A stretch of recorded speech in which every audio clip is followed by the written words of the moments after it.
শুরুটা এইখান থেকেই হয়েছিল। ঠিক রাত 12টার দিক আমার বান্ধবী আমারে উইশ করতে ফোন দিছে সেই সুদূর মালয়েশিয়া থেকে। Thank you so much. সাথে সাথে আমার আরও যারা বান্ধবীরা আসলে আমার বেস্ট ফ্রেন্ড থেকে শুরু করে আমার স্কুল ফ্রেন্ড সবাই অনেক অনেক উইশ করছে, অনেক অনেক থ্যাংক ইউ। তারপরে ঘটলো আসল ঘটনা। সেই দিন বিকালবেলা ঘুমে উঠতে একটা পার্সেল রিসিভ করার কথা আমার বান্ধবী কইয়া রাখছে যে পার্সেলটা আইবে, হিটার মধ্যে কিছু কসমেটিক্স আছে, সেইটা যেন আমি ওইভাবে রাখিয়া দিই। 2 দিন পরে আবার আর আরেকজন লোক আইবে যে মালয়েশিয়া যাইবে, হ্যার কাছে ওইটা আমি যেন পৌঁছাইয়ে দিই। ভালো কথা, আনতে গেলাম। ঘুমে উঠতে চোখ ডলতে ডলতে আটতে গেলাম, যাইয়ে দেখি প্যাকেটটা কেমন জানি একটা কসমেটিক্সের একটা প্যাকেটের নাম দেখায় না। তো যখন বুঝলাম যে কিছু একটা বিষয় আছে, বাসায় আইয়ে প্যাকেটটা খুললিয়া দেখি ও মা, এগুলো দেখি একটা বার্থডে কেক, সেইটা হ্যাঁ আমার লেগে পাঠাইছে। এত দূরে গনে কারে দিয়ে পাঠাইছে, সেই টঙ্গি কোনে এইটা আইছে। সাথে আবার আমাকে ফেসবুকে এইভাবে করে উইশও করছে, অনেক অনেক গিফটও পাঠাইছে। Thank you so much. যাই হোক, আমার অন্যান্য বান্ধবীরা যারা ছিল তাগরে লাইনে রেখে আমি আবার একটা কেক কাটলাম, যেটা আমার জামাই আমার জন্য আনসেললে। যাই এই কেকটা আমি সারাদিন পরে যাইয়া কাটমু ওরে লাইনে রাখিয়া চাইছিলাম, কিন্তু যেকালে আমি ফোন দিছি সেকালে এইখানে বাজে রাত 11টা। চিন্তা করলাম ওর ওইখানে বাজে রাত 1টা। শুধু মাইয়াডারে আইজগো এরম বিরক্ত করমু, কাজবাজ করে ব্যস্ত থাকে, থাক কি দরকার। অনেকক্ষণ অপেক্ষা করার পর না পারিয়া নিজেরাই কেকটা কাইটে ফেলাইলাম, বুঝলাম যে সে ঘুমাইয়ে গেছে। সবাইকে আসলে অনেক অনেক ধন্যবাদ। আমি চিন্তাই করি নাই এইভাবে কেউ আমার জন্মদিন মনে রাখবে বা এইভাবে আমারে উইশ করবে। আমার সব বন্ধুরাই আমারে উইশ করছে, আমারে মনে রাখছে, এই জন্য আমি অনেক বেশি খুশি।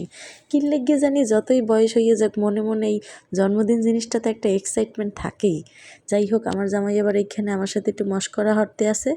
আমার এই নাইফটা দইড়ে রাখছে যাতে আমি কেক না কাটতে পারি।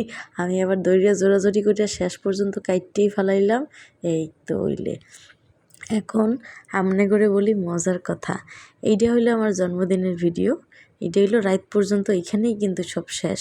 আমি তো মনে করছি এইখানেই আমার জন্মদিনের সব গল্প শেষ হয়ে গেছে, কিন্তু না বন্ধুরা, টুইস্ট আভি ভি বাকি হ্যাঁ।